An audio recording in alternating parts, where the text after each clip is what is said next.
Hello, and welcome to the Steve Barkley Ponders Out Loud podcast. Instructional coaches and leaders create the environment that supports teachers to continually imagine, grow, and achieve.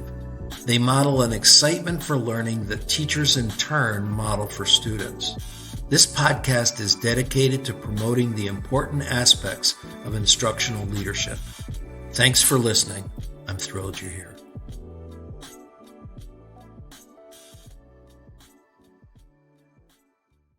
Empowering teachers to choose the what, why, and how of observations. Joining the podcast today is McGee, who is an administrator with the Saudi Aramco Expatriate Schools in Saudi Arabia. Ty was a participant in the recent NISA, that's Near East South Asia Leadership Innovation Network, that I had the opportunity to facilitate. During our work together, Ty shared a program that he's implementing to increase teacher agency around observation and teacher growth.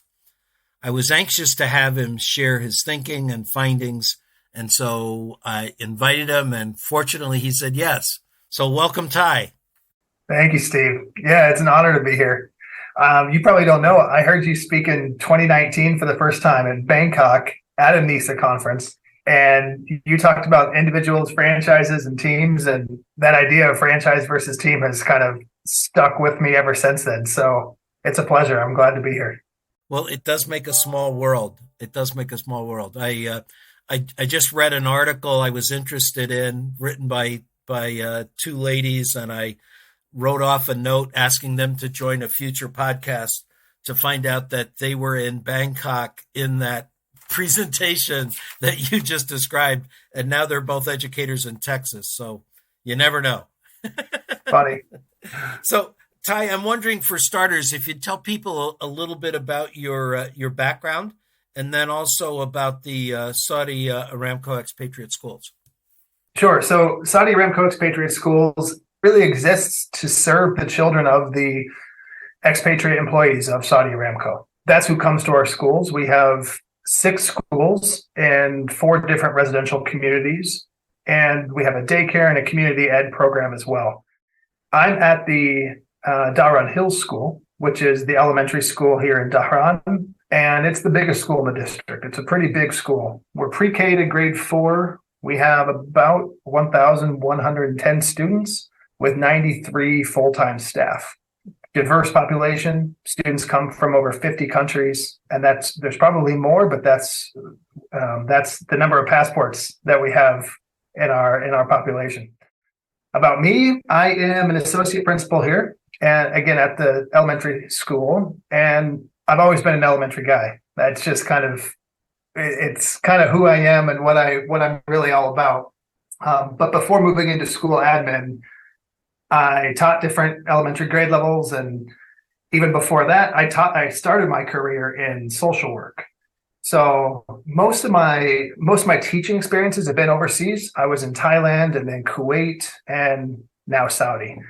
And like I was just saying to you off air, we lived in Chicago before moving overseas, and now we've been overseas for 12 years and loving life. So hopefully many more.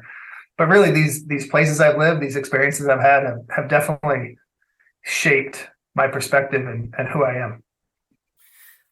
I'm wondering if you'd talk a little bit about the experience that you had that led you to look at creating this new design. And after you talk about what led up to it, then we'll look at getting deeper into what you've designed. Sure.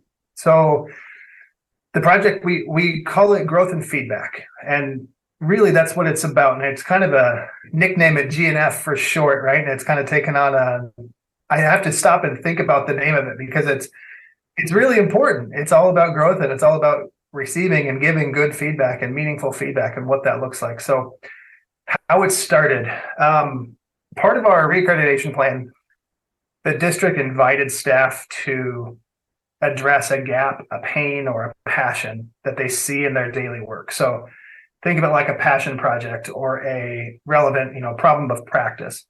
And one thing that that I noticed along with a couple other people is that there was some survey data from the district, and it indicated this gap in the area of teacher observations and feedback by administrators. So we recognized, or we saw this as an area that needed to be addressed. And also we recognized that teachers needed greater ownership and involvement in the feedback process. So this led us through a design thinking process. We went through all the stages, right? Empathize, define, ideate, prototype, test. And that's what led us to the work. So if I can, I'll just go through each of those stages a little bit, and then we can go through a little bit more in detail. But the empathize stage was really important. We knew right away we didn't want to make assumptions, right? We wanted our decisions to be data driven. So we gathered and analyzed a lot of data. We had a survey. So after that survey I initially talked about, that was from the district. Then we followed up with the survey just to our school staff. We asked questions about observations, about walkthroughs, about feedback, and what do you prefer? What is most impactful? Describe some good feedback that you've received and what made it good. And what we found, unsurprisingly, probably, Steve, is that there's a big range, right? Some people, for example, want weekly observations. Some people would be fine with monthly, and some people would be totally fine if it was once a year, right? And so we realized quickly, okay, we have a task on our hands, because we want to find maybe not just a happy medium, but what's going to be best for us and ultimately our students, of course. So that survey was a huge part. Then we also got a pilot group together, and that pilot group turned out to be very instrumental in doing a lot of the work that we ended up doing. So like I said, we're a big school. We have, at the time, we had about 11 sections of every grade level. And so we knew we wanted that pilot group to be representative of every grade level, every department in our school. So it was intentionally diverse in that way. And what we did, moving into that defined stage, then we developed shared understandings on how to communicate expectations, terminology. That was a big one. We realized very quickly that a walkthrough, in my understanding, is different than a walkthrough to what somebody else comes, with that understanding. And so we realized, okay, we need to define some of these terms and just have a shared understanding of what these mean. Then ideate. We developed a wheel, and this wheel is really important. Think of it like 8 pie pieces, and it shows what's expected of employees, right? It's kind of like your expectations. And it's adapted from a model that we saw from the Center for Educational Leadership at the University of Washington. And the parts of the wheel are student engagement, curriculum and pedagogy, assessment for student learning, classroom environment and culture, community connections, professional responsibilities, student life and school culture. And initially we had an other, and we've since dropped the other. But those were the pieces of that wheel.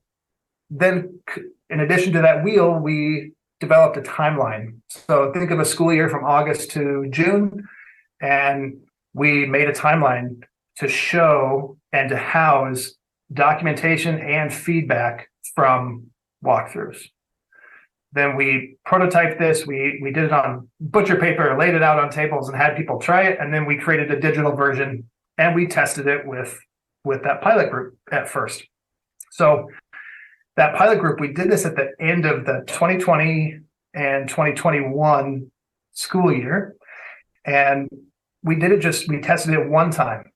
Again, we kind of circled back to that empathy stage. We wanted to make sure we were never losing sight of what really matters to people.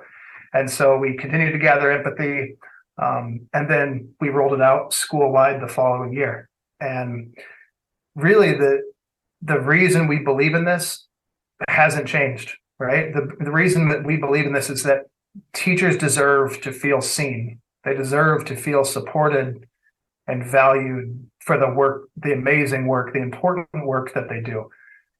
And our fantastic teachers here are no different. And I've found that great teachers want to learn, they want to grow, they want to be challenged, but everyone also wants to know that their supervisor knows who they are. They want their supervisor to know their strengths and what they're working on and so on.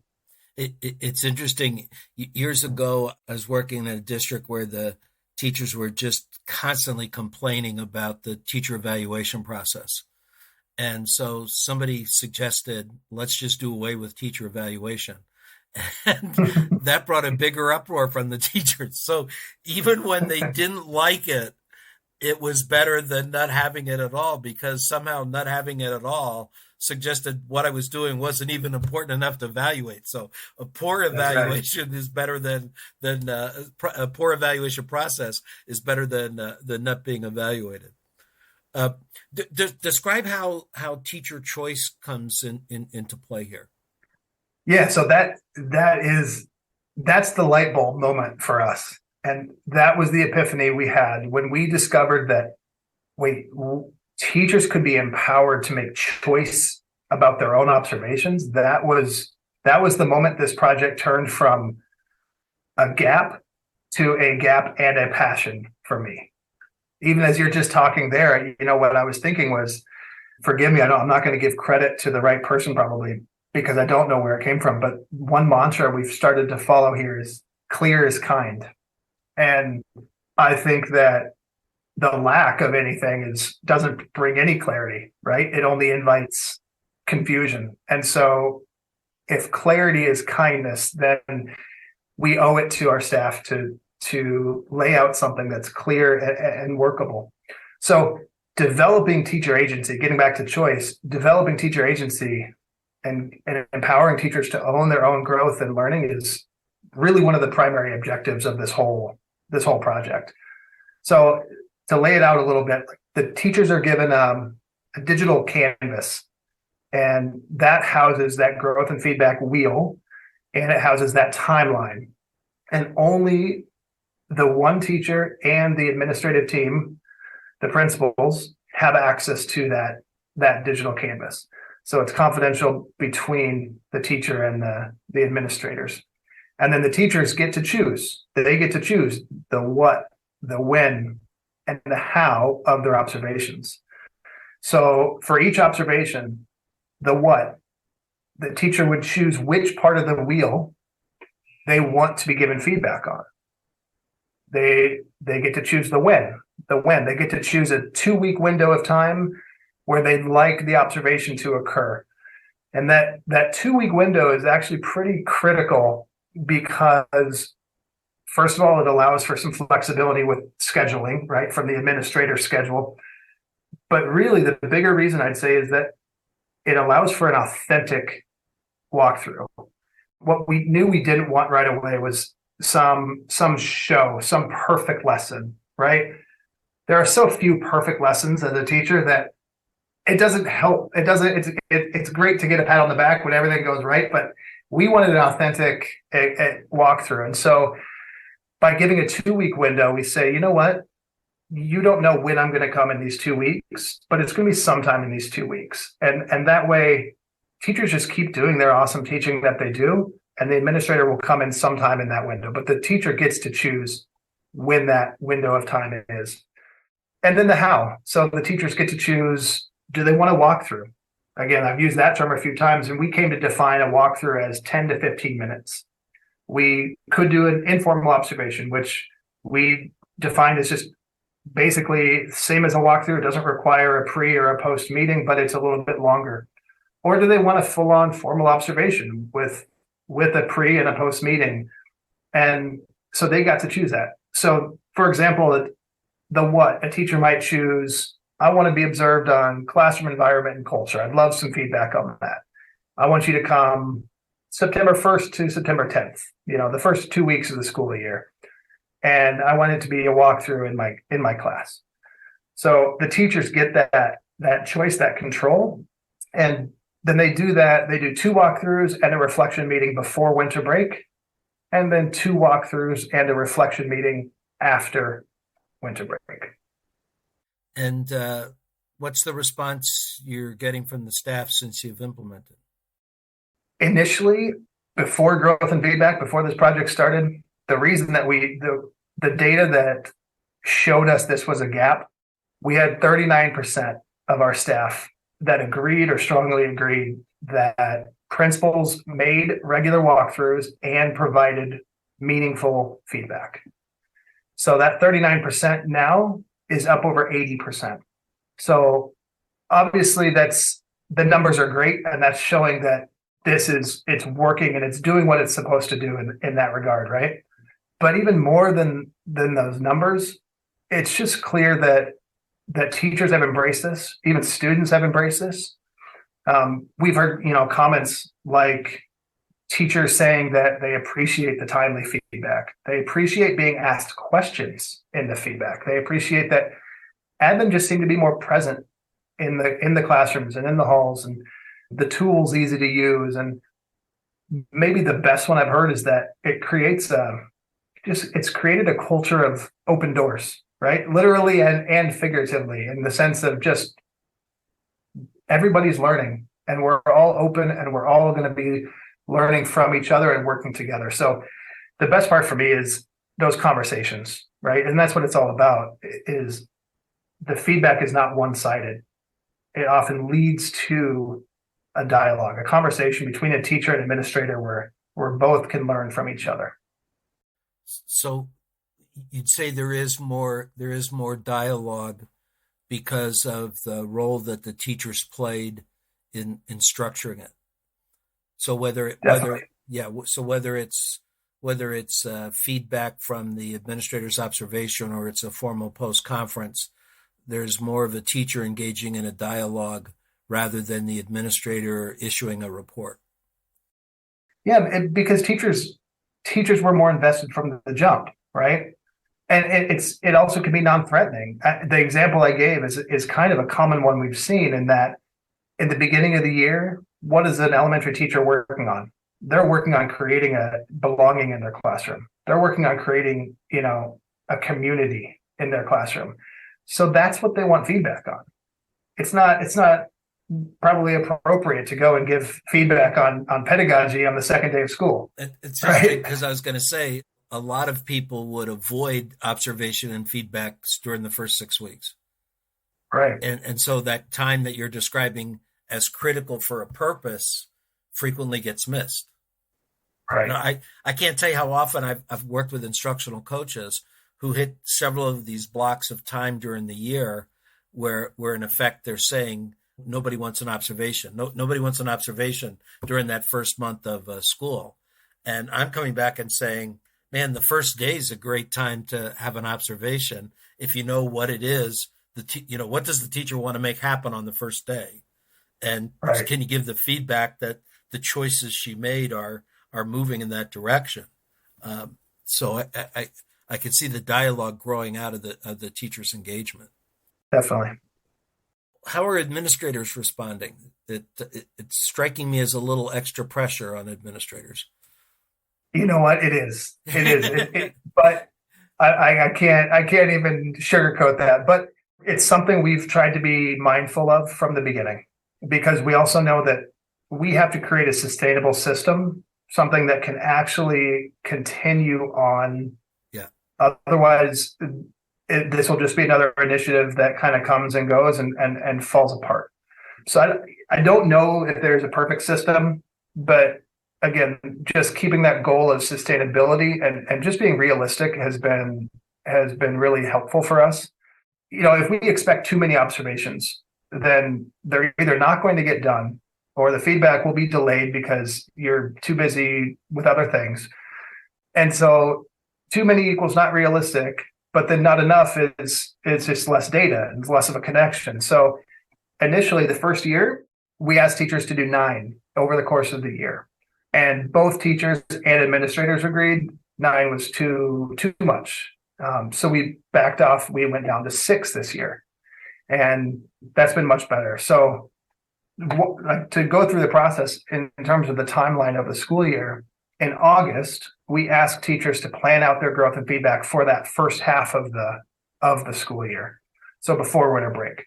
Again, they schedule 2 walkthroughs and a reflection meeting to occur sometime between August and December.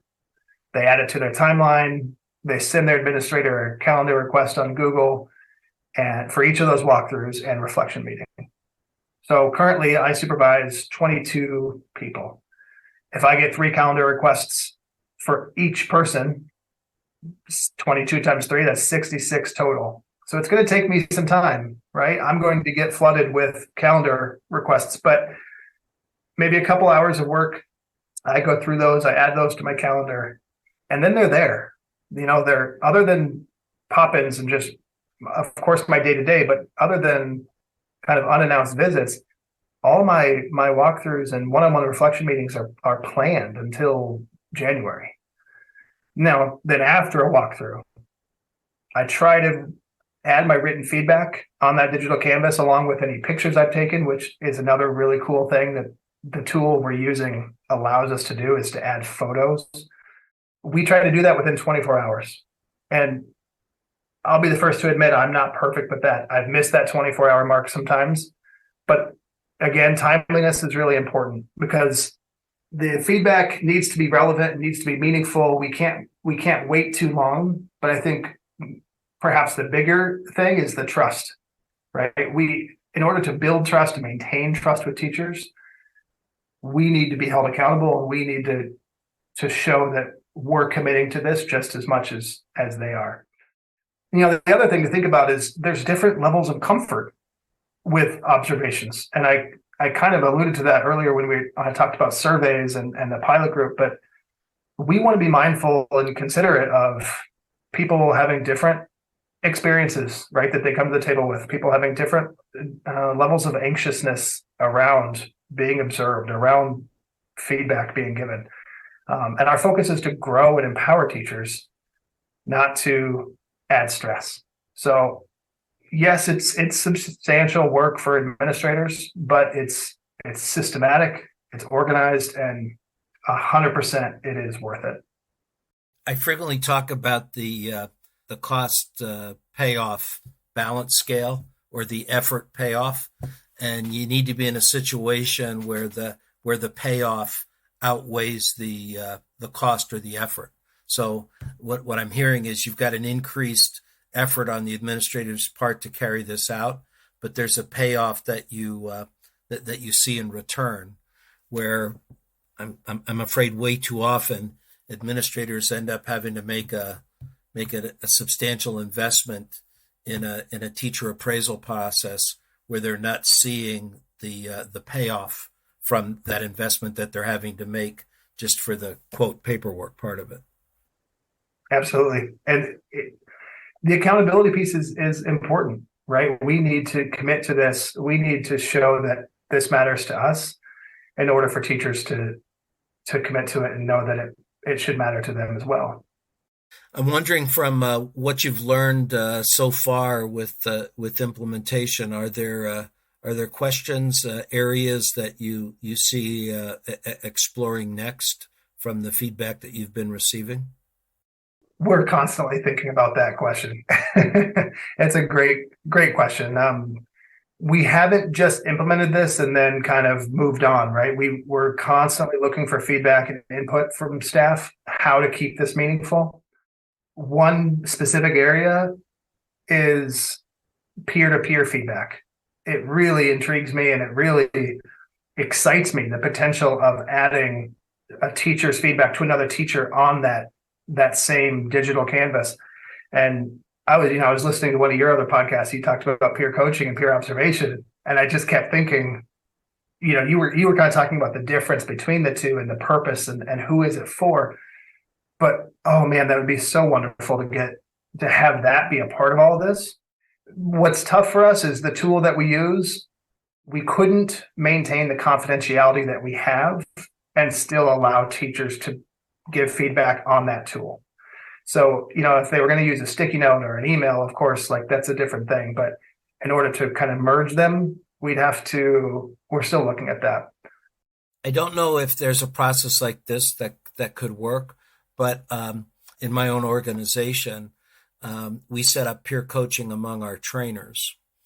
And Mhm. so two people pair up, they do a peer coaching cycle with each other, and then they individually report back, but their report back, it doesn't say anything about the observation that they did. So the report back is, what did I learn from being observed by my peer, or what did I Sure. learn by being able to go out and be an observer? So just as I'm listening to you, if there's a way that the teacher can post on their own site with you, the Mhm. administrator, then activities like that a teacher did in between the observations that they've done with the administration. So I might go out and observe in other teachers' classrooms to gather some ideas based on something that came up, and I can post that. So now my administrator has that when he comes to the next cycle with me. Or I've invited a couple people into my classroom, and here's what I found out from them, and I Mhm. post that back. But I think you're on a great wavelength there of creating a way for the teacher to extend the feedback, and more important, extend the reflection process beyond the times that the administrator can be available. Absolutely. And we've thought about, even the ultimate goal of this, of course, is to impact student learning. But in terms of, we've also thought about using this beyond just our teaching staff. For example, what would it look like? What would be the benefit of having our front office staff or our school nurses also have an opportunity to take charge of their growth, their learning, and invite and welcome feedback. So that's another thing we're looking at. Even just the feedback, giving feedback is, it's not easy. It's not simple. So getting better at that is something from our side as an administrator. The quality, the consistency, the alignment of feedback given. When we initially rolled it out, we started with bright spots, compliments, and gradually moving towards what we currently do, which is we kind of structure our feedback in terms of notices and wonders. And again, that's been a journey. But what does really good feedback look like? And what I've personally found anecdotally is that people want different things, Yep. right? Just like, and I think we all tend to give feedback the way that we want to receive feedback. But that's something we're certainly still kind of looking into. And we're in our third year with growth and feedback, our second year of full implementation. We're clearly still learning, and we just want this feedback to continue to lead to conversation, to building our culture into a culture of where everybody's learning. And one question that I keep coming back to, that we keep coming back to, is, how do we know we're being effective? How might we measure the impact this is having? And that's something that, we can look at that data that I referenced. We can talk about how more teachers are saying and agreeing with, yes, administrators are observing. Yes, administrators are giving meaningful feedback. But how do we know it's impacting student learning? And so I think that's a question that we continue to ask ourselves, just to ground us and guide us forward. And maybe we even invite students to give feedback along the way. What would that look like? But ultimately, Steve, I mean, we talked about this in Dubai, right? I keep coming back to John Hattie's work. We know that collective teacher efficacy is the single biggest factor in student achievement. And so I have this hypothesis that I think we want to pursue, that growth and feedback will lead to teacher agency, and teacher agency will lead to collective teacher efficacy. So if that's not that outlandish of a hypothesis, then I think we're on the right track. And I would have to say that part of what hits me is you're putting an awesome model in front of teachers as to what it is you're hoping they're doing back in their classrooms with students. So that whole role of student agency and teacher feedback being provided in ways that students can make the most use of it, that's a critical model to be in an effective school. Absolutely. Our big focus in our district this year has been on empowerment. And this, you're exactly right. What the same work that teachers did with their students is this parallels that, right? It's the same thing. We're empowering teachers. We're trying to increase agency. Well, Ty, I really appreciate you sharing this with us. I'm wondering if there's a way that you'd be comfortable for listeners to contact you with questions that they have or a desire to find out more about what you've done. Absolutely. I'm probably, the easiest way is just via email. My email is tmcgee, that's tmcgee at saeslearning.com. All right. I'll be sure to post that in the lead into the podcast so people missed it. If they're out exercising while they're listening to the podcast, they can go home and find it. And thanks again, Ty. I enjoyed my time working with you and look forward to the next opportunity we have. Definitely. Likewise, Steve. Thank you so much. You bet. Thank you for listening. You can subscribe to Steve Barkley Ponders Out Loud on iTunes and Podbean. And please remember to rate and review us on iTunes. I also want to hear what you're pondering. You can find me on Twitter at Steve Barkley, or send me your questions and find my videos and blogs at barkleypd.com.